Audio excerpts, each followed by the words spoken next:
আসসালামু আলাইকুম। সন্ধে ৭টা, বাংলাদেশ বেতার, রাজশাহী। স্থানীয় সংবাদ পড়ছি মাসুম আক্তারুজ্জামান অনিক। অন্তর্বর্তীকালীন সরকারের দুই উপদেষ্টা ও নবনিযুক্ত প্রধান বিচারপতি শপথ নিয়েছেন। আজ দুপুরে বঙ্গভবনের দরবার হলে রাষ্ট্রপতি মোহাম্মদ শাহাবুদ্দিন তাদের শপথ পাঠ করান। প্রথমে প্রধান বিচারপতি হিসেবে সৈয়দ রেফাত আহমেদকে শপথ বাক্য পাঠ করান রাষ্ট্রপতি। শেষে শপথ বাক্যের ফাইলে প্রথমে প্রধান বিচারপতি ও পরে রাষ্ট্রপতি স্বাক্ষর করেন। পরে দুই উপদেষ্টা সুপ্রদীপ চাকমা ও ডা বিধান চন্দ্র রায় পোদ্দার শপথ নেন। শেষে শপথ বাক্যের ফাইলে প্রথমে উপদেষ্টাগণ ও পরে রাষ্ট্রপতি স্বাক্ষর করেন। শপথ অনুষ্ঠানে অন্তর্বর্তীকালীন সরকারের প্রধান উপদেষ্টা ড মোহাম্মদ ইউনূস সহ ঊর্ধ্বতন কর্মকর্তাবৃন্দ উপস্থিত ছিলেন। অন্তর্বর্তীকালীন সরকারের স্বরাষ্ট্র উপদেষ্টা ব্রিগেডিয়ার জেনারেল অবসরপ্রাপ্ত মোহাম্মদ এম সাখাওয়াত হোসেন দখল চাঁদাবাজিতে না জড়াতে সবার প্রতি আহ্বান জানিয়েছেন। তিনি আজ প্রথম দিনের মতো স্বরাষ্ট্র মন্ত্রণালয়ে নিজের কার্যালয়ে সাংবাদিকদের এসব কথা বলেন।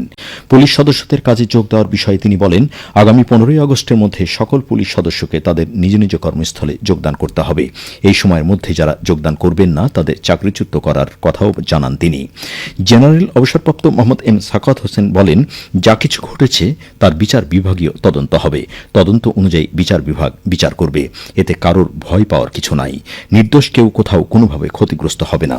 এছাড়া পুলিশের গায়ে কাউকে হাত না দেওয়ারও অনুরোধ জানিয়েছেন তিনি। অন্তর্বর্তীকালীন সরকারের পররাষ্ট্র উপদেষ্টা তৌহিদ হোসেন বলেছেন, 2-1 দিনের মধ্যে আইন শৃঙ্খলা পরিস্থিতির বড় ধরনের উন্নতি হবে। তিনি আজ বিকেলে এক সংবাদ সম্মেলনে একথা বলেন। পররাষ্ট্র উপদেষ্টা বলেন, বর্তমান সরকারের চূড়ান্ত লক্ষ্য সঠিক নির্বাচনের মাধ্যমে ক্ষমতা হস্তান্তর করা। তিনি বলেন, যুক্তরাষ্ট্র, চীন, ভারত দেশের স্বার্থ রক্ষায় সবার সঙ্গেই ভালো সম্পর্ক রাখতে চাই। তৌহিদ হোসেন বলেন, সংখ্যালঘু সম্প্রদায়ের ওপর হামলা হয়েছে।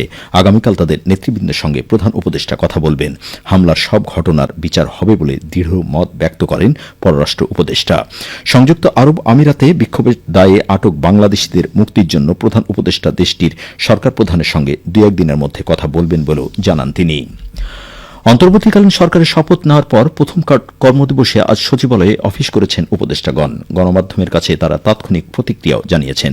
সমাজকল্যাণ উপদেষ্টা শারমিন মুর্শিদ বলেন, সকল চ্যালেঞ্জ মোকাবেলা করে কাজ করতে চাই। যে পরিবর্তনের কথা বলেছি সেটা বাস্তবায়নের চেষ্টা করব। পরিবেশ, বন ও জলবায়ু পরিবর্তন উপদেষ্টা সৈয়দা রিজওয়ানা হাসান জানান, তিনি সারা জীবন পরিবেশের ন্যায় প্রতিষ্ঠার জন্য অন্যায়ের বিরুদ্ধে কাজ করে গেছেন। লক্ষ্য সামনে রেখে আগানোর প্রত্যাশা ব্যক্ত করেন তিনি। ছাত্র জনতার গণঅভ্যুত্থানে আওয়ামী লীগ সরকারের পতনের পর সারা দেশে বিক্ষুব্ধ জনতা বিভিন্ন থানায় অগ্নিসংযোগ ও ভাঙচুর করে। এ অবস্থায় দেশের সব থানার কার্যক্রম বন্ধ হয়ে যায়। তবে এরই মধ্যে শুরু হয়েছে দেশের বিভিন্ন থানার কার্যক্রম। আজ এক বার্তায় এ তথ্য জানিয়েছেন পুলিশ সদর দপ্তর। পুলিশ সদর দপ্তর জানান, সারা দেশে 639টি থানার মধ্যে 599টি থানার কার্যক্রম শুরু হয়েছে। এছাড়া 110টি মেট্রোপলিটন থানার মধ্যে 97টি এবং জেলার 529টি থানার মধ্যে 502টি থানার কার্যক্রম শুরু হয়েছে।